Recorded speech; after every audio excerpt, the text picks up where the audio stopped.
Hello students, Parveen Sharma here. All you are welcome in commerce law. तो देखिए बेटा, आज मैं जर्नल के चैप्टर को आगे बढ़ाने जा रहा हूँ। पहले मैंने जो है आपको डिस्काउंट का टॉपिक करवाया था, तो उम्मीद रखता हूँ कि आपने जो डिस्काउंट का टॉपिक है उसको अच्छे से कर लिया होगा। तो आज मैं आपको बेटा इसमें एक बहुत इम्पोर्टेंट टॉपिक है जिसको जो है बैंकिंग ट्रांजैक्शंस बोलते हैं। क्या बोलते हैं बेटा?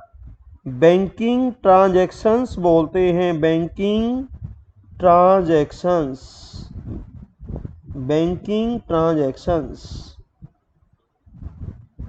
तो बेटा, कोई भी बिजनेस है जो आज के टाइम में उसका बैंक से एक अटूट रिश्ता होता है, यानी no business entity can be in imagination without having proper banking services.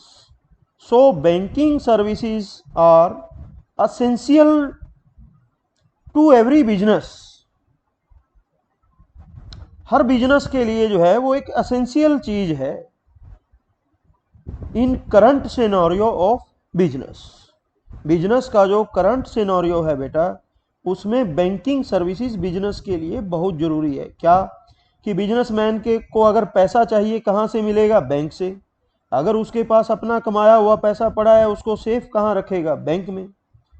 किसी कस्टमर को पेमेंट करनी है, वो बैंक के थ्रू पेमेंट सेफ होती है। किसी कस्टमर से पेमेंट लेनी है, बैंक के थ्रू होती है।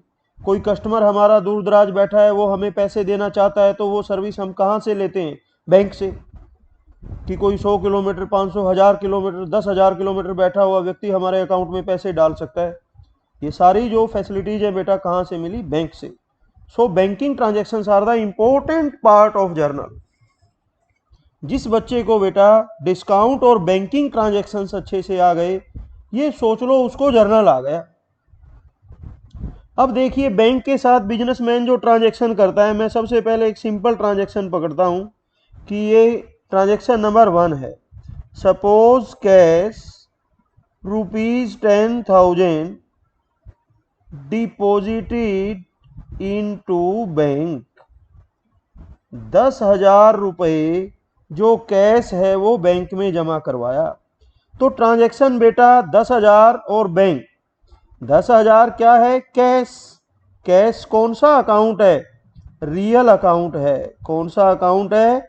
Real account. बैंक कौन सा अकाउंट है? पर्सनल अकाउंट है। तो हमने आइडेंटिफिकेशन कर ली कि भी कौन सा है। दूसरे नंबर पे रूल है, रियल पे रियल का रूल लगेगा। रियल का रूल क्या है? Debit what comes in, credit what goes out. जब हम बैंक में पैसा जमा करवा रहे हैं, हम कौन है बेटा? बिजनेस। फिर वही बात कि अपने आप को बैंक मान करके मत बैठ जाना। कोई भी ट्रांजैक्शन जब हम करते हैं तो इमेजिनेशन के अंदर अपने आप को आपने बिजनेस मानना है। यानी बिजनेस ने बैंक में पैसा जमा करवाया, गणेश ट्रेडिंग कंपनी ने बैंक में पैसा जमा करवाया, तो कैश गया है या आया है? गया है। व्हाट गोज आउट, तो credit what goes out. Bank personal account है। पर्सनल अकाउंट का रूल होता है debit the receiver, credit the giver. तो बैंक पे पैसा गया है तो बैंक क्या है? रिसीवर है। रिसीवर है तो क्या हो जाएगा? डेबिट। तो जर्नल एंट्री हमारी क्या बनेगी? Bank account debit to cash account 10,000। लिखेंगे नरेशन में, cash deposited into bank. Bank में कैश जमा करवाया। Transaction number 1। दूसरा ध्यान से देखें कि suppose cash ₹10,000 withdrew from bank. Bank से 10,000 रुपए निकलवाए। कई बच्चे विड्रू वर्ड का मतलब ड्राइंग समझते हैं। नहीं, विड्रू का मतलब है हमने पैसा निकलवाया। हाँ, अगर विड्रू फॉर पर्सनल यूज है, अगर पर्सनल यूज के लिए निकलवा रहे हैं तो देन ट्रांजैक्शन में ड्राइंग आएगा। अगर खाली हमने बैंक से पैसा निकलवाया, यानी बिजनेस ने बैंक से पैसा निकलवाया कैश, तो कैश क्या हुआ है? प्लस। प्लस हुआ है तो डेबिट हो जाएगा।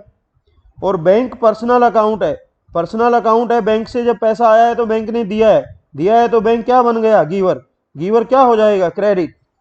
और जर्नल एंट्री हमारी क्या बन जाएगी, cash account debit to bank account by ₹10,000 cash withdrew from bank. आपने बेटा एक सिंपल चीज ध्यान रखनी है। देखो, जब हमारे बैंक अकाउंट में पैसा जमा हुआ तो बैंक क्या हुआ, डेबिट। और जब हमारे बैंक से पैसा निकला तो बैंक क्या हुआ, क्रेडिट। जब बैंक में पैसा जमा होगा तो बैंक डेबिट होगा, और जब बैंक से पैसा निकलेगा तो बैंक क्रेडिट होगा। अकाउंट हमारा ही है वहां बैंक में। जब हमारे अकाउंट में पैसा जमा होगा ना तो बैंक डेबिट होगा, हमारा कैश क्रेडिट होगा लेकिन बैंक डेबिट होगा। और जब हमारे अकाउंट से पैसे निकलेंगे तो बैंक माइनस होगा तो क्रेडिट होगा।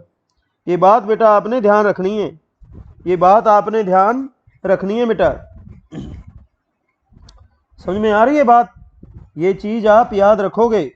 उसके बाद मैं कहता हूं कि भाई बैंक चार्जेस, अगला ट्रांजैक्शन है bank charges ₹2,000 charged by the bank.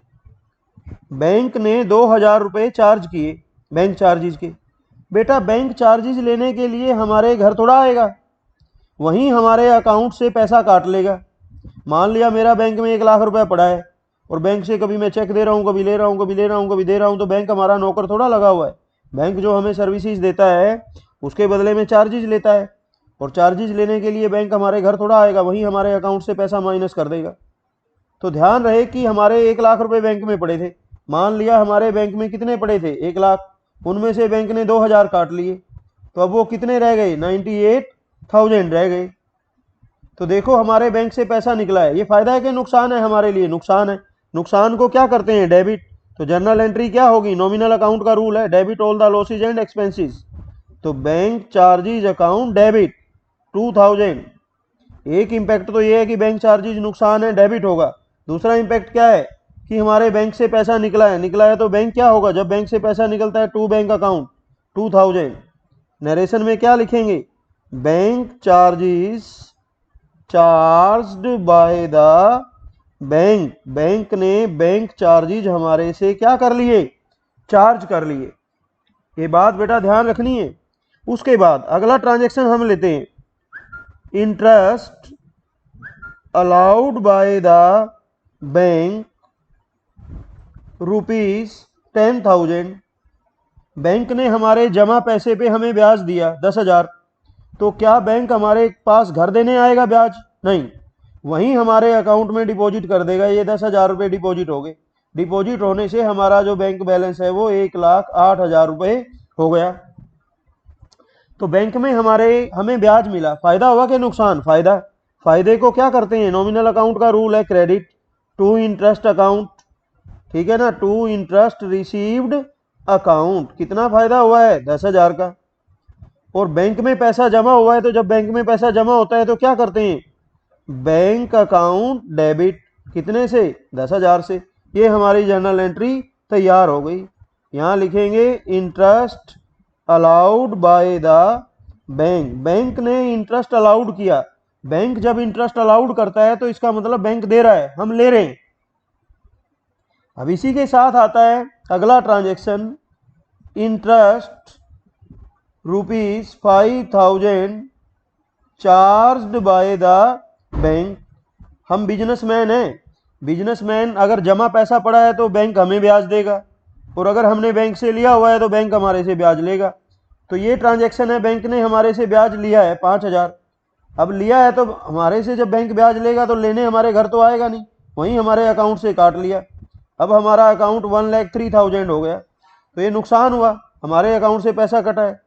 तो जब बैंक इंटरेस्ट चार्ज करेगा तो यहाँ क्या लिखेंगे, इंटरेस्ट अकाउंट डेबिट, नुकसान है, नुकसान को डेबिट करेंगे 5,000, और हमारे बैंक से पैसा निकला है तो क्या हो जाएगा, bank credit to bank account 5,000। यहाँ लिखेंगे interest charged by the bank, bank ने हमारे से इंटरेस्ट चार्ज किया है।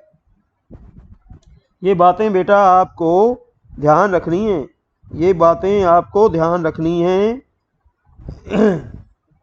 कि किस प्रकार से जो है आप बैंक में ट्रांजैक्शन करोगे। जैसे ये है कि salary paid to employees by cheque ₹20,000। अब चेक से सैलरी दी है, सैलरी खर्चा होता है, सैलरी अकाउंट डेबिट 20,000। अगर नकद जाता तो कैश को क्रेडिट करते, लेकिन अब पेमेंट कहाँ से जाएगी? बैंक से। हमने उनको चेक दे दिया, वो बैंक में दे देंगे, बैंक हमारे अकाउंट से पैसा निकाल देगा, और जब हमारे अकाउंट से पैसा निकलेगा तो बैंक क्या हो जाएगा? Credit by ₹20,000। अगला ट्रांजैक्शन है commission received. Commission received by cheque ₹5,000। 5,000 commission मिली है हमें चेक द्वारा। अब चेक द्वारा हमें कमीशन मिली है तो नेचुरल है क्या होगा? वहां चेक द्वारा कमीशन मिली है तो फायदा हुआ है, तो फायदे को क्या करते हैं? Credit to commission account 5,000। और वो पैसा पहले कहाँ जाएगा? बैंक में। तो जर्नल एंट्री क्या हुई? Bank account debit 5,000, bank debit to commission account. इस प्रकार से ध्यान रखना है, ऐसे आपको बैंक के साथ ट्रांजैक्शंस करने हैं। इस प्रकार से बेटा आप बैंक के साथ ट्रांजैक्शंस करोगे। अब देखिए अगला जो है, अब कोई भी बैंक है बेटा, कोई भी बैंक है, बैंक का बिजनेस से अटूट रिश्ता होता है। अब बैंक से व्हेन चेक, कस्टमर कई बार क्या करते हैं? व्हेन चेक्स और drafts received from a customer. कुछ कस्टमर ऐसे होते हैं जो हमें नकद पेमेंट दे करके जाते हैं। क्या होते हैं बेटा? कुछ कस्टमर्स ऐसे होते हैं जो हमें नकद पेमेंट दे करके जाते हैं, लेकिन कुछ कस्टमर ऐसे होते हैं जो हमें चेक दे जाते हैं या हमें ड्राफ्ट दे जाते हैं। पेमेंट ट्रांसफर करने के इंस्ट्रूमेंट हैं दोनों। तो हम चेक की यहाँ बात कर रहे हैं, तो देखिए कि भाई हम ट्रांजैक्शन नंबर 1 ले रहे हैं। When a check of rupees 20,000 received from a customer। एक कस्टमर से 20,000 का चेक मिला। क्या मिला? 20,000 का चेक। अब इस चेक की बेटा दो पॉसिबिलिटी हैं कि व्हेन अबव चेक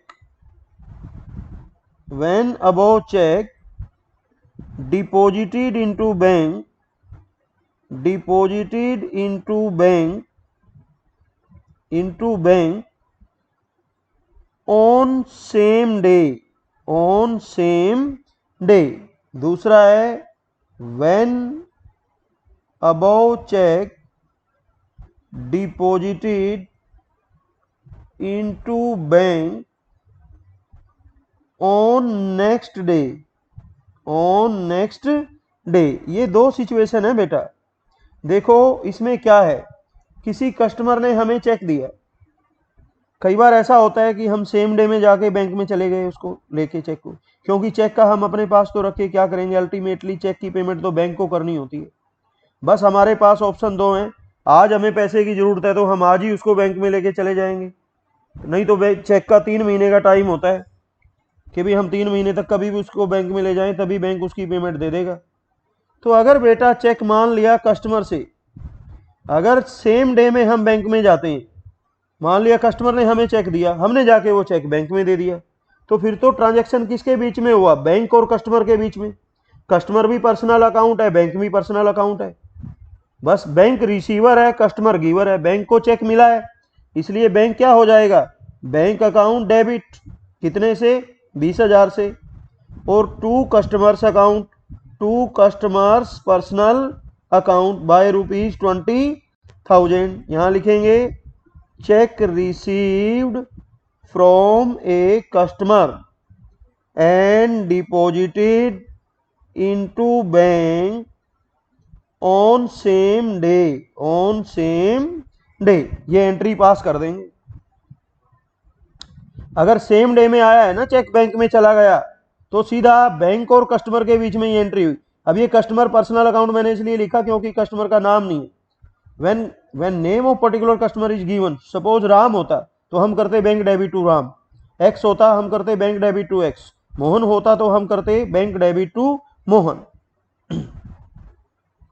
और अगर बेटा ये चेक हमारे पास आया है और हम इसको सेम डे में बैंक में लेके नहीं जाते, अब नेक्स्ट डे का मतलब बच्चे समझ लेते हैं, मान लिया आज हमारे पास चेक आया है और हम उसको 10 दिन बाद बैंक में लेके गए, तो 10 दिन बाद का मतलब या हम उसको अगले ही दिन बैंक में लेके चले गए, तो दोनों ही वो नेक्स्ट डे में काउंट होते हैं। नेक्स्ट डे का मतलब है जिस दिन वो चेक आया था उस दिन के अलावा वो किसी और दिन अगर बैंक में जाता है तो यही सिचुएशन होती है।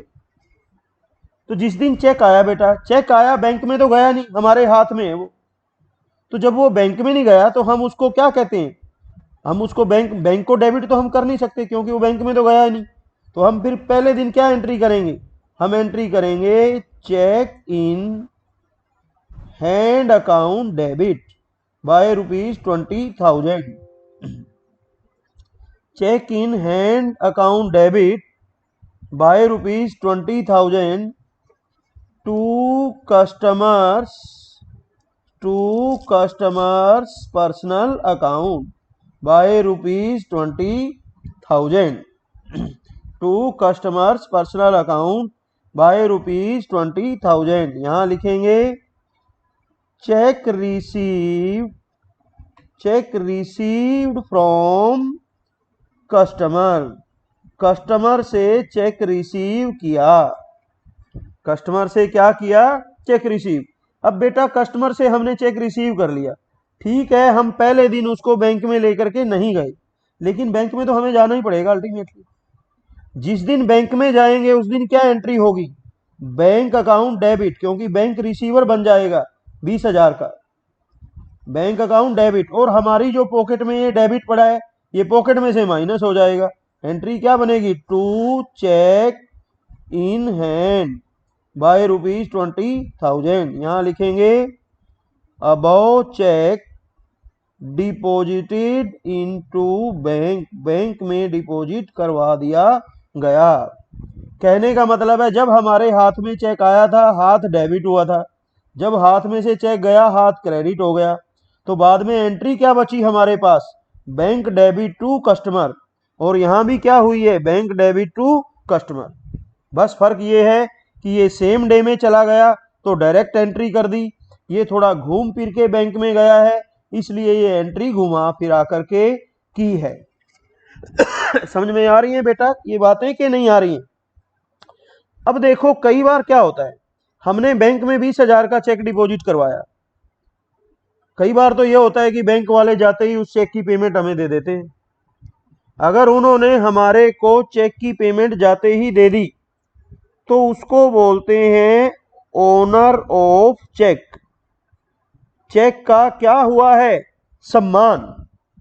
और अगर हम बैंक में चेक लेके गए, बैंक वालों ने देखा जिस अकाउंट का वो चेक था, बैंक वालों ने अकाउंट में पैसा चेक किया उसमें है ही नहीं कुछ भी, बैंक वालों ने चेक फेंक के मारा कि इसमें कुछ नहीं है, तो वो क्या होता है बेटा, डिसऑनरमेंट ऑफ चेक, डिसऑनरमेंट ऑफ चेक। बच्चे थोड़ा सा उलझ जाते हैं कि ये डिसऑनरमेंट ऑफ चेक होता क्या है। बेटे जब चेक हम लेके बैंक में गए और फटाफट उसकी पेमेंट या तो हमें मिल गई, और अगर वो रिस्ट्रिक्टेड चेक है तो उसकी पेमेंट बैंक में हमारे अकाउंट में डिपॉजिट हो जाएगी, तो खुश हो जाएंगे हम, वो चेक का आदर है। और अगर चेक को वो वापस लौटा देते हैं वो अनादर है, उसको बोलते हैं डिसऑनरमेंट ऑफ चेक। ये बात बेटा समझ में आ रही है कि नहीं आ रही है, डिसऑनरमेंट ऑफ चेक। देखो अब ये चेक हमारे पास कस्टमर से आया था, ये चेक बेटा हमारे पास कस्टमर से आया था, तो कस्टमर से बेटा ये जो चेक हमारे पास आया था, अगर ये चेक डिसऑनर हो जाता है, अगर ये चेक डिसऑनर हो जाता है तो कस्टमर मान लिया कस्टमर का नाम मोहन है, तो कस्टमर या चेक डिसऑनर होके कस्टमर को गया, तो जब चेक कस्टमर से आया था हमने एंट्री क्या की थी, bank debit to customers personal account, 20,000 का चेक था ये एंट्री। लेकिन जब ये चेक डिसऑनर हो जाएगा तो डिसऑनर के केस में क्या एंट्री होगी, वापिस कस्टमर को, कस्टमर रिसीवर बन जाएगा, customers personal account debit to bank account, और बैंक क्या बन जाएगा, गिवर 20,000। यहां लिखेंगे cheque received from a customer dishonoured by the bank, bank ने उसको क्या कर दिया, डिसऑनर कर दिया।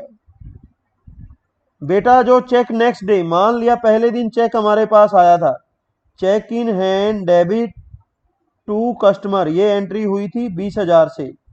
फिर दूसरी एंट्री हुई थी bank account debit to cheque in hand 20,000 से। अब तीसरी एंट्री डिसऑनर की है, तो बच्चे कई सोचते हैं कि यहां पहली एंट्री का रिवर्स हुआ है, यहां दूसरी का रिवर्स, गलत। डिसऑनर की एंट्री सेम होगी, क्योंकि बेटा डिसऑनर कोई भी चेक होगा वो कस्टमर को ही वापस जाएगा, तो कस्टमर अकाउंट क्या हो जाएगा, डेबिट, वापस वो क्या बन जाएगा, रिसीवर, और बैंक क्या हो जाएगा, क्रेडिट टू बैंक अकाउंट 20,000। यहां लिखेंगे अबव चेक या कस्टमर्स चेक जो है dishonoured by the bank, dishonoured by the bank, इस प्रकार से एंट्री की जाएगी। ये ध्यान रहेगा, ये सारे बेटा बैंकिंग ट्रांजैक्शंस हैं, आपने इनको अच्छे से देखना है।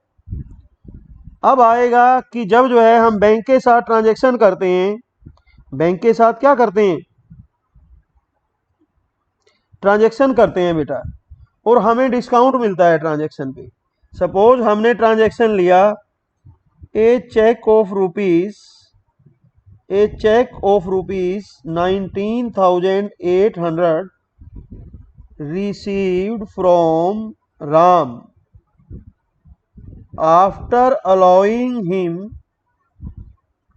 2% कैश डिस्काउंट।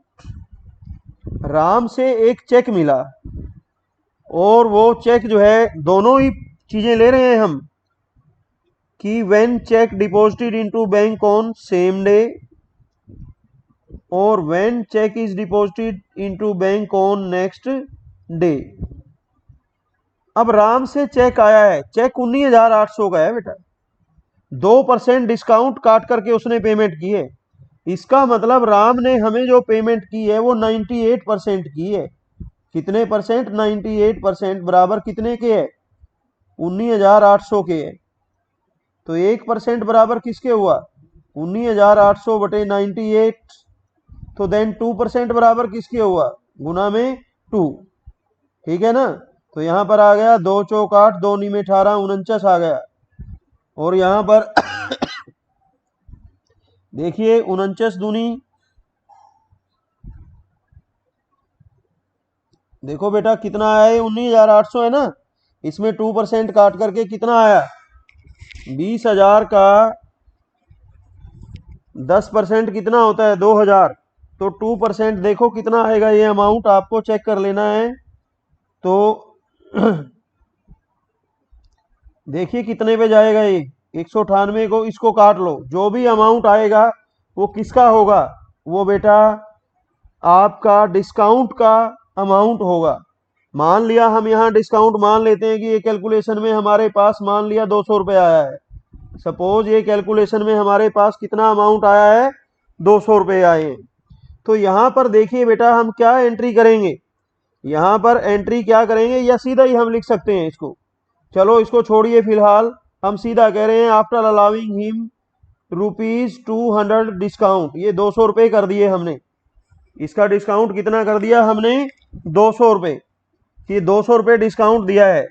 तो सेम डे में अगर चेक आया है, चेक 19,800 का है बेटा, कई बच्चे क्या करते हैं, ये 200 रुपये टैक्स, 200 रुपये डिस्काउंट है, वो इस 19,800 में से 200 घटा के 19,800 को 19,600 बना देंगे। बिल्कुल गलत बात है बेटा, क्योंकि एक चेक है, देखो ये चेक है, इस चेक के ऊपर 19,800 लिखा हुआ है, ये ना तो 20,000 हो सकता और ना ये 19,600 हो सकता, ये कितना रहेगा, 19,800। इसलिए सेम डे में चेक बैंक में गया, एंट्री क्या बनी, bank account debit to Ram, customer का नाम क्या है, राम। अब देखिए बैंक अकाउंट डेबिट 19,800 और डिस्काउंट अकाउंट डेबिट, हमने राम से 20,000 लेने थे, मिले कितने हैं, 19,800, तो 200 का नुकसान हुआ। और टू राम, राम कितने से क्रेडिट हो गया, 20,000 से। इस केस में एंट्री क्या बनेगी बेटा, चेक इन हैंड डेबिट, हमारे हाथ में चेक कितने का आया? 19,800 का। डिस्काउंट अलाउड अकाउंट डेबिट, कितना डिस्काउंट दिया? 200 रुपए। टू राम, राम को क्रेडिट कितने से किया? 20,000 से। फिर ये चेक बैंक में गया, 1 नंबर पे एंट्री, 2 नंबर पे क्या होगा? ये चेक बैंक में जाएगा। तो बैंक में बेटा चेक जाएगा, डिस्काउंट नहीं। एंट्री क्या करेंगे? Bank debit to cheque in hand. कितने का था चेक? 19,800 का। ये चेक ये बैंक में चला गया। अब यहां पे आ गया बेटा when above cheque dishonoured by the bank, bank ने इस चेक को क्या कर दिया? डिसऑनर कर दिया। तो डिसऑनर कर दिया, चेक वापस राम के पास जाएगा। राम अकाउंट डेबिट कितने का? अब देखो राम को डेबिट कितने से करना है? 20,000 से, क्योंकि हमने राम से 20,000 लेने थे। जब उसने हमें चेक दिया तो हमने 200 रुपये छूट दे दी। लेकिन जब हमें उस चेक के बदले में कोई पेमेंट मिली ही नहीं तो क्या हम उसको छूट देंगे? नहीं। हम राम को दोबारा डेटर बनाएंगे, कितने से? 20,000 से। टू बैंक अकाउंट, बैंक से चेक कितने का वापिस हुआ? 19,800 का। जो हमने उसको डिस्काउंट दिया था, डेबिट किया था, उस डिस्काउंट को क्या कर देंगे? कैंसल। To discount account ₹200। यहां लिखेंगे Ram's cheque dishonoured, Ram's cheque dishonoured and discount cancelled, Ram's cheque dishonoured and discount cancelled. बेटा अब इस केस में आ जाओ। इस केस में डिसऑनर की एंट्री, इस केस में डिसऑनर बेटा सेम होगा, सेम, यानी राम क्या होगा? डेबिट, कितने से? 20,000 से। क्रेडिट कौन होगा? बैंक, कितने से? 19,800 से। हमेशा डिसऑनर की एंट्री में क्रेडिट बैंक ही होता है। क्यों होता है? क्योंकि चेक को डिसऑनर करने का राइट बैंक को ही है। बैंक ही बताएगा कि पर्टिकुलर कस्टमर के अकाउंट में पैसा है कि नहीं है, कोई और तो बताने से रहा। यानी बैंक में जाए बिना चेक कभी डिसऑनर नहीं हो सकता।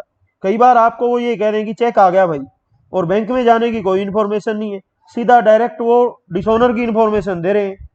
तो इसका मतलब आपने समझ लेना है कि अगर चेक डिसऑनर हुआ है तो वो पक्का बैंक में गया है, बैंक में गया है तो डिसऑनर हुआ है।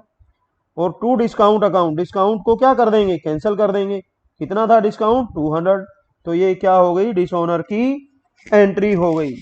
तो इस प्रकार से बेटा आपको बैंकिंग ट्रांजैक्शंस करने हैं। आज मैंने आपको सारे बैंकिंग ट्रांजैक्शंस के बारे में बड़े विस्तार से बताया। अब आप जो है अपनी बुक में, डीके गोयल की जो आपकी बुक है, बड़े आराम से बैंकिंग ट्रांजैक्शन से रिलेटेड जो न्यूमेरिकल्स हैं, जो ट्रांजैक्शंस हैं, उनको सॉल्व कर सकते हैं। आज का लेक्चर बेटा मैं यहीं एंड करता हूं। इसलिए जो है अभी आगे का जो लेक्चर है हम वो नेक्स्ट डे रिकॉर्ड करेंगे। तो आज का लेक्चर यहीं एंड। Thanks all.